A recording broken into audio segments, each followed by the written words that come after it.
Welcome to the Amazing Authorities Podcast, where game changers, visionaries, and category leaders share how they built their brands, platforms, and global influence. Your host is Mitch Carson, international speaker, media strategist, and creator of the Instant Authority System. If you're ready to learn from those who've done it and want to become the go-to expert in your space, you're in the right place. Alexis Boyett, or do I say Boyett? Boyett. Boyett is in the house. My fellow American, like me, she lives outside of our home country. We've escaped Trump, and she is living in Lausanne, Switzerland, and I'm in Jomtien Beach, Thailand. So hello, and I salute you with the American flag, Alexis, but we're world travelers. How did you end up in Lausanne?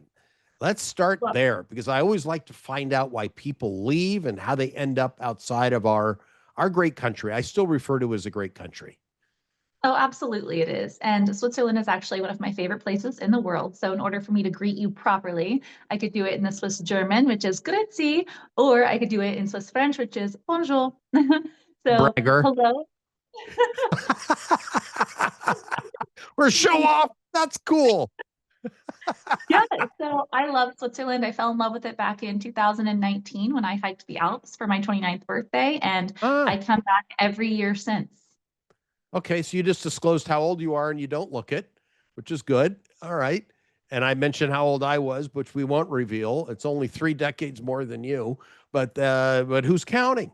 So you went there, you fell in love and came back? Yeah, I come back every single year, and I just turned 35. So I've been traveling the world full time for 7 years now.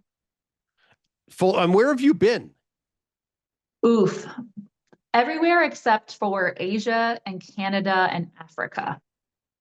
Okay. Well, there's a lot to see in Africa. Unlike Sarah Palin's statement, Africa is not a country, it's a continent. And there are the most countries of any continent in the world. I don't know if you remember that mistake she made calling Africa a country. I think that caused the election. I'm the least political person you'll ever meet in your entire life. Oh, I follow a little bit, even though I live overseas.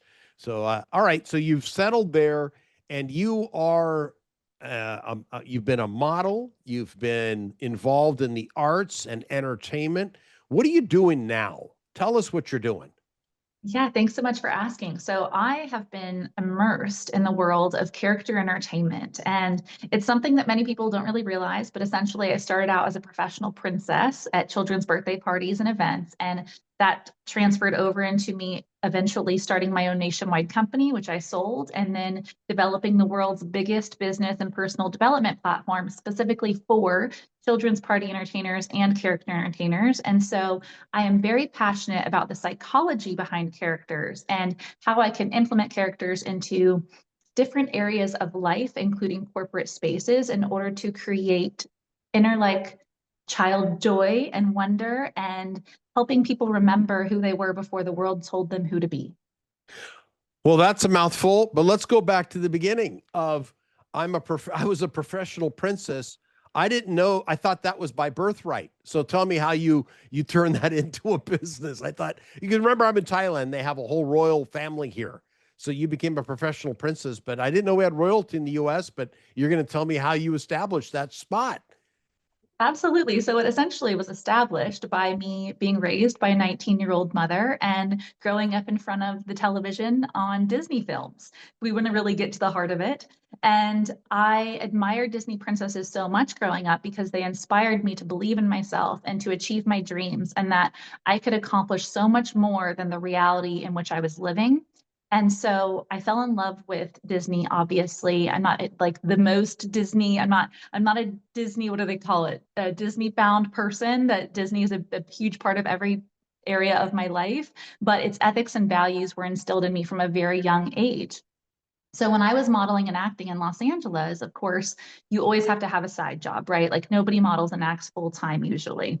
And so I came across princessing through a modeling agency that I found, and I was like, this is incredible. So I get to portray the characters that inspired me to believe in myself and chase my dreams. And I was reminded of a memory that I had when I was 6 years old and I went to Disney World and I met Ariel for the first time. And I remember leaving her grotto and going up to my grandmother. And my grandmother was like, how was it? You know, was it amazing? It was so incredible meeting your hero. And I was like, it was fine. And she was like, what do you mean it was fine? And I was like, well, I was expecting her to give me a pep talk and a speech and inspire me in the way that her character inspired me in the movie. And all I got was an autograph and a photo. And my grandmother at that time was like, wow, this kid is deep. But also, I realized, okay, this is the impact that these characters have on people's lives, including children. So how can I use that in order to make an impact? And so when I started character performing as a princess, specifically, cosplaying iconic Disney characters, I was Cinderella and Elsa, and I was performing for this princess party company in Orange County. And I started instilling the ethics and values that I wished had been instilled in me through the use of these characters. And I started teaching anti-bullying and believing in yourself and achieving your dreams and kindness and camaraderie. And those ethics and values have translated over into everything that I do, from my children's workbooks to my corporate spaces for character entertainment to my school. It's really the ethos of my being. Wow. One of the beauties of being a podcast host and a TV show host is I learn a lot from people in niches I never imagined existed. I have interviewed tons of authors. That's illuminating. But I've interviewed today my first princess. Wow, that's awesome. That is a fantastic moment here. So you are a professional princess, and then the character development for corporate. Tell me about that and what it would look like. Give me a scenario, or give me a case study, an example of who used your skills that you learned as a princess and as an actress and as a model to help a corporate client. Absolutely. So with my nationwide character entertainment company, we performed a lot for corporate clients, specifically for their big expos and their big events that they were having, their holiday parties. And I was able to witness the impact that characters had on grown adults, right? Like you would expect only children to get excited about Santa or these characters, but in reality, the adults got just as excited. And you were able to see the inner child come out, and they were nicer to each other. They were more playful. They were more excited to be there. And you remember that adults are just big kids, right? And somewhere along the way, our creativity and our inspiration gets pushed and squeezed out of us, and we're told to grow up. And growing up can be beautiful in a lot of ways, but we lose our most powerful versions of ourselves when we stop playing. And so I wanted to be able to bring play back into the office, but not in a traditional sense, not in a way that everybody else does it. I wanted to do it through the use of characters, because I've been able to witness the impact that these characters make. And having a visual representation of something that inspired you as a child come back into your life as an adult is what evokes that spark. So I created an advent calendar. It's called the Holiday Cheer Calendar, and it is a 5, 10, or 15-day activation, which is run and led by a professional Santa Claus. And it is a digital product. Santa Stewart, he's incredible. He's in Texas. And we've catered the scripts to be corporate focused, but also adult friendly and humor based. And so Santa brings in some sort of really fun activity, like we have a holiday apocalypse where the naughty or nice list has gone missing, and everybody in the team has to create a different role. And someone's, the hypochondriac elf, and someone's the reindeer who can't remember if he ate the naughty or nice list. And you have all these different characters, and essentially your team plays out this activity or game for about 15 to 30 minutes. They connect with their inner child again. And then the next day they get a new activity, and the next day they get a new activity. And we have badges and awards. And it's just a way of helping people reconnect with the part of themselves that they feel like they've lost, and also humanize each other in the workplace. And so with Bippity, which is my school, we just got our first nationwide sponsor, which is Gig Salad, which we're very excited about. And my plan is to have Gig Salad be our first corporate client that tests out the activity, but I also have connections over at Morgan Stanley and they're very excited about it as well. But I just launched this holiday cheer calendar back in March. So it's still very new and this is our first year in business. So holiday cheer. So this is the focus, to have a Santa who drives this program through remotely. Yeah, and this is just our first project through the company with character. I plan on having many other initiatives, but I figured leading with something that was holiday focused would not only be the easiest way of bringing characters back in, because Santa Claus is something we can all resonate with, but it's also going to be a really easy transition for a corporate space to be able to jump on board, because with so many offices being hybrid and remote now, that lack of Christmas spirit is something that needs to come back around, and it needs to It's be lacking right now. Yeah, exactly. Well, how about corporate retreats? How about corporate sales events? They have budgets and they can use something different than in somebody who wrote a book on sales that comes in and keynotes. I think this sounds fun. I know people that I could align you with in Singapore that would enjoy this. That's my biggest market.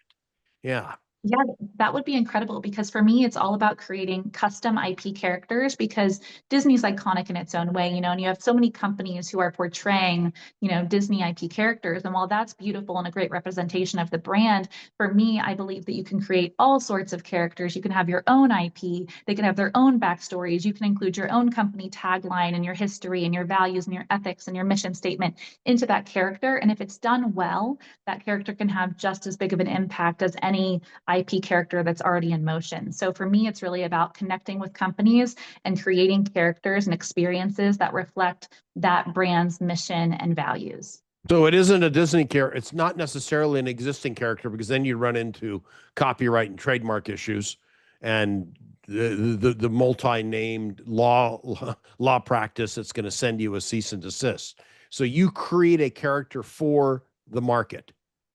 Absolutely, because while I admire and respect the Disney brand, I also understand that in order for me to remain ethical, that what I teach in my school and the initiatives that I create through the company with character, they need to be either mine or my clients' ideas. They need to be original. And while iconic characters are great, it's important to remember that they're someone else's property and that there's no shortage of creativity or magic to go around. All right. Joe's Plumbing, who's throughout the state of California. They've got 1,000 plumbers who they're going to have their annual party. What would you do for them? Let's talk blue collar. These are guys that are known for not smelling great, exposing their butt cracks. So then they're at the annual Christmas party. How would you incorporate a character for them? I'm putting you on the spot here, but because I know you can handle it. Absolutely, I can. So it will really depend on if you would want something digital or you want something physical at the holiday party. Are you looking for a character to come at the holiday party and entertain? Both. Let's see what would be a good scenario. Would it be just I think for a holiday party with 1,000 attendees, I think it would be important to have a person a character in person, possibly part of their brand. Is that what you get involved in brand building, don't you? Absolutely. So tell me a little bit more about Joe. So why did he start plumbing? Joe was frustrated after he left the military. I'm making this scenario up. He was frustrated after he left the military. He was relegated to plumbing, all the latrines when he was in the Army, and found it, but the training was great. And then he went out and worked for, Bill's Plumbing, and Bill smokes too much weed and has no motivation. And he smells, and Joe thinks that he can do a better job by pulling up his pants and not being the butt crack plumber. And he takes a shower every day, and he even uses, deodorant. So he shows up on time and has a smile, and his teeth are brushed. So he's marketing himself as no butt crack, clean, and no stink.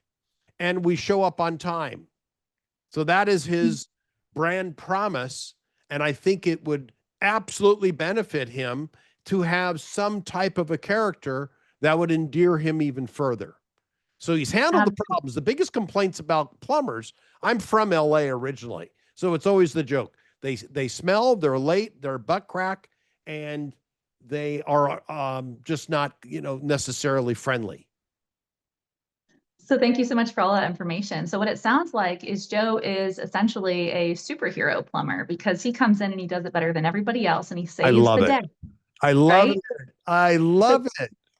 yeah, so we could create a superhero similar character that is a plumber and has this incredible backstory where he was working, in the armed forces and how he saw this need and wanted to create safety and he wanted to create a new standard for plumbing, right? We could create an entire world based off of this and we could have different villains, so we could have plumbers who are, messy and sloppy and like they never get the job done and they leave the toilet a mess and then Joe, the superhero plumber, comes in and saves the day and he looks great and he smells great. And then he has this team similar to the Avengers. He has a team of, plum vengers who come in and have their own special skills and, their own superhero strategies for how they show up and how they deliver. And so you could essentially not only create a backstory using Joe's experience, but then you could take these characters and you can perform skits, comedic skits, depending on if Joe wants this to be more inspirational or if he wants this to be more lighthearted, if he's going to have families involved or if he's going for the comedy angle.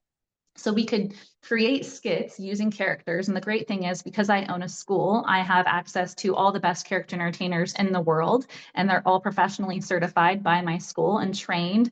And so we could have them come in, create these iconic characters, act out this skit, and make it holiday themed. So, maybe superhero plumber comes in, Joe, to save the day, and it's a holiday meltdown. Maybe Santa's toilet got backed up, and he has to come in. And I just think that there's so much that we can do with it, but it would really depend on what he's looking for performance wise. But creating a character, implementing it throughout the year, and having that be the face of his brand would be something that no other companies are doing and something that people can relate to. I mean, when you think of iconic tire companies, what do you think of? What's the first company that you think of when you think of an iconic tire company in America? Tire? Mhm. Goodyear. Goodyear. Okay. What's another one? Pirelli. Pirelli. Okay. I was going to say the Michelin Man. Oh, Michelin. Okay, there's another one. Yeah, okay. Those are there, but I think of the Goodyear blimp. Oh, yeah, that's true. That's what I think of. Okay, the Michelin Man is it would be 2, and that certainly is a character. More in line with I didn't mean to be difficult, but I get you. It is the Michelin Man is the character, but I think of the Goodyear blimp. Because what you've just mentioned is iconic branding. It's a way in which a company connects with its people. So you think of a blimp and you think of Goodyear. You think of the Michelin Tire Man and you think of Michelin, right? So all these really strong brands. When you think of Coca-Cola, you think of the holidays, you think of the polar bears. All Sure. these really iconic brands have ways of connecting with their customers that bring a human element, even if it's a bear, even if it's a tire man, even if it's a Geico lizard. There's some sort of human connection because that character has feelings and thoughts and stands for something. And the reason that we keep, there's so many marketing statistics that say people don't buy because of what the product that you're offering. They buy because of the feeling that you're selling. And when you can humanize a brand and you can connect a team with a company through characters and through experiential marketing experiences that allow people to really feel, then that brand is going to stay cemented in their mind and they're automatically going to have more trust and value with that brand over anybody else. No, I love it. I'm in total agreement, total alignment. One of my, let's say, calling cards when I speak professionally and when I train people is the use of props when they speak, which serves 2 purposes. Memory, they are remembered. Number 2, it kills any feeling of nervousness. Any nerves that might have been there evaporate because you feed off the audience's reaction to the humor. I have to show you one thing. And you're going to, I know the reaction I'm going to get because you're a fun lady, fun person. Yesterday, after I came up at the conference I was speaking at, and there were about 100 people that were in Australia, I said, well, I want to thank you for your time here for these 8 days. And so does my chicken. This is my travel chicken. And, everybody laughed. They couldn't handle it. But I said, don't squeeze the chicken. You can't squeeze my chicken. He's my chicken. Get your own chicken. Oh, they just couldn't handle it. but it's a little device. It goes with me everywhere. I have a big one for bigger stages, but I use this. This goes in my bag with me everywhere. If someone's having a rough day, I might be sitting next to somebody in an airplane. I take out the chicken, and it's just my little character. Mitch is the guy that uses the squeaking chicken, I and love your chicken. yeah, it's great. You can't have it. It's my chicken. I share Exactly. other things, but not my chicken, Alexis. It's mine. It's my Exactly. travel chicken. The psychology behind that, it fascinates me. So the characters, the psychology, everything, how it all plays together. So it's interesting. So when you take out that chicken, Mhm. immediately what clicks into people's minds is, I remember what it's like to play. I remember what it's like to have a toy.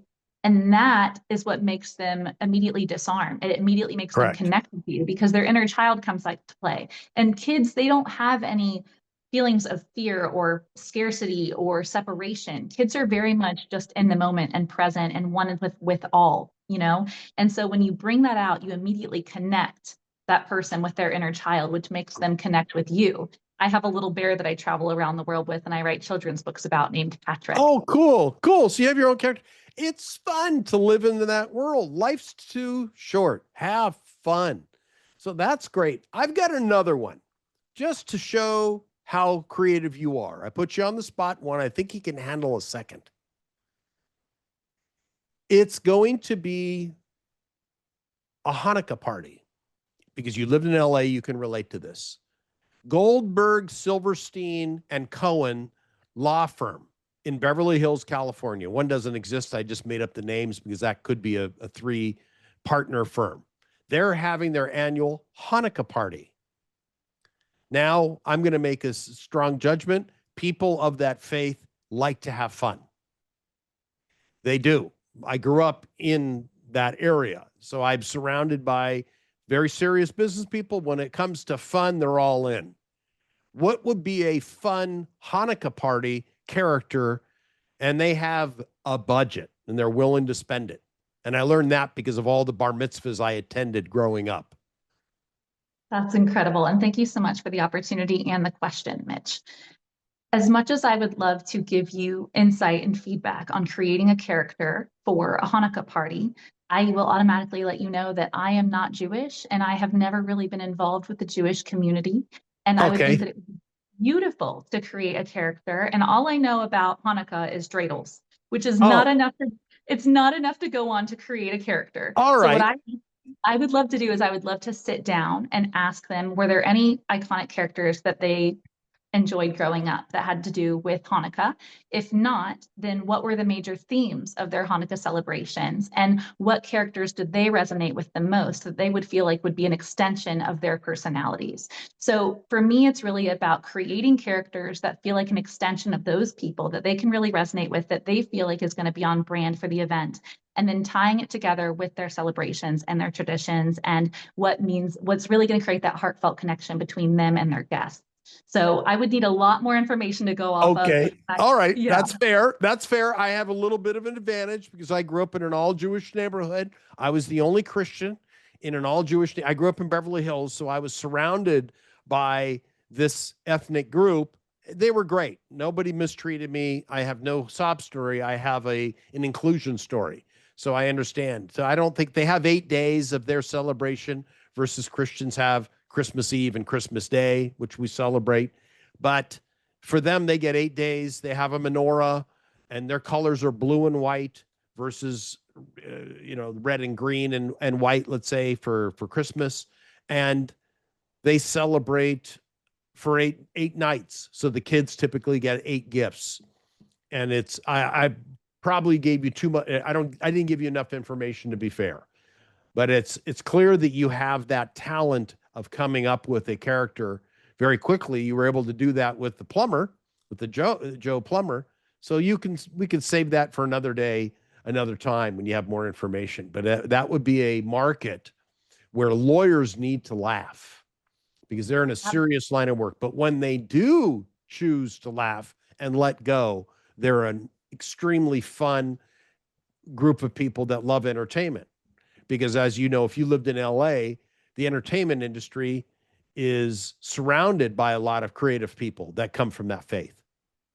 Absolutely. And that's the thing, Mitch, is I'm never going to pretend like I know more about something that I do in order to book a job. I'm going to make sure that I know all of the nuances and all the intricacies of the person who wants me to work with them, the characters that they want to create, and the impact that they want to make through those characters. And Okay. until I have that information, I'm not going to provide any sort of ideas because for me, it's really a personal connection. It's a personal experience. And I really love to know all the nuances of the world before I start creating.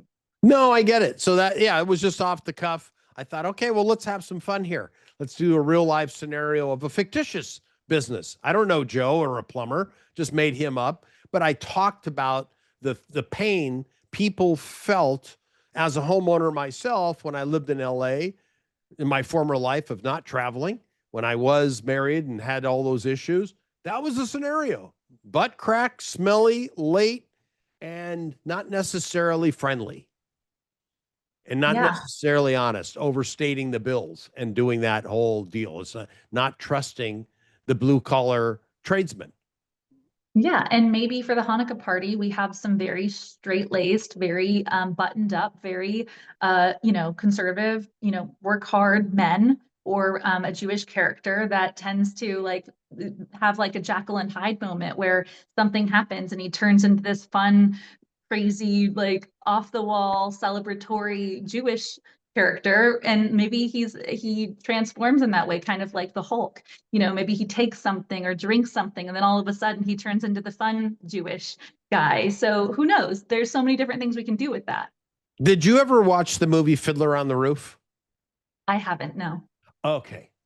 It's a must, and it's so well done. It's a classic within the Jewish community, but everybody enjoyed it. And it has a depiction of Jewish fun, and just there's a lot of story. It's a musical, and it's a fantastic. So if you look at that after our interview, Fiddler on the Roof, it'll give you an insight into that culture and background. And there's a lot of fun to be in that. Fiddler on the Roof. It's very Hollywood. Perfect. I'm writing that down right now because I would love to learn more. I am a lifelong learner and I definitely believe in broadening my experiences and my horizons. And that's why I've been a digital nomad for 7 years. So thank you for giving me the opportunity to do so in this podcast. Okay, well, you've chosen Switzerland as your home. What would be your alternate? My top three favorite places in the world are Switzerland in the summer. I love Byron Bay, Australia in I their know it. summer or fall, and Hawaii. I lived in Hawaii for 5 years, and it's essentially where I found myself because it was the first time I was able to disconnect from the noise around me. And so Hawaii will forever hold a very special place in my heart. Waikiki? No, actually, the Big Island. Oh, I love the Big Island. I was on, yeah, when I finished grad school, I went there for 10 days when the Four Seasons Hualalai had opened up. So incredible. I love Hawaii, and the Big Island is especially important to me because it was the first place I owned a character entertainment company. So working with the keiki and creating experiences for the local Ohana was everything to me. Wow. Well, you've lived around. So what's next for Alexis? Yeah, so I have a lot more travels planned this year, but my goal is next year to have a home base in Cascais, Portugal. So working towards that and just working on creating more magic in the world, bringing more character experiences to businesses, to events, to corporate spaces, and strengthening the character entertainment industry as a whole, because many people don't realize this. I'm the first business and personal development platform in the world because in the past 50 years, however long character entertainment has been around now, the industry itself, including, the Santa spaces, the mermaid spaces, the princess spaces, they've been very toxic and very unwelcoming. So when I had a nationwide company, I didn't have any fellow business friends. There were no educational resources. There was no community. And so after COVID, when I sold my company, I decided to be the change that I wish to see. So my platform isn't just about education. It's about community, and we're creating something that has never been done before in any space. And so for me, it's really about strengthening the character entertainment industry as a whole while also bringing the magic into every facet of the world. Awesome. Alexis, you have been a fantastic guest. Thank you for playing with me. and going along the lines of my questions. I know it wasn't part of the anticipated question back and forth that we were supposed to go through, but I wanted to challenge you because I knew you could handle it. And I believe our listeners and viewers enjoyed that interaction. So I would love, I would love to have you back as a guest down the road so you can share more about your experiences and your successes so people can learn from that. So what's the best way for people to get in touch with you if they want to hire your company? That would be lovely. Yes, hire me. I would love to work with you. You can visit me on my website, which is alexisboyett.com. That's ALEXIS, B as in boy, OYETT.com. Or you can reach me on my email address, which is alexis@joinbippity.com. And my email address is also on my website. But those are the top two places that you can reach me. I'm also on LinkedIn. Wow. Well, Alexis, you've been a superb entertainment and brought smiles to me, and I'm sure people will smile as a result of viewing and watching this interview. So thank you so much, and we will have you back again real soon. Thank you so much, Mitch. I hope you have a magical day. Thanks for tuning into the Amazing Authorities podcast. If today's episode inspired you, take a moment to subscribe, rate, and leave a review. It helps more experts like you rise to the top. For behind-the-scenes access and free resources to boost your authority, head to mitchcarson.com. Until next time, stay amazing.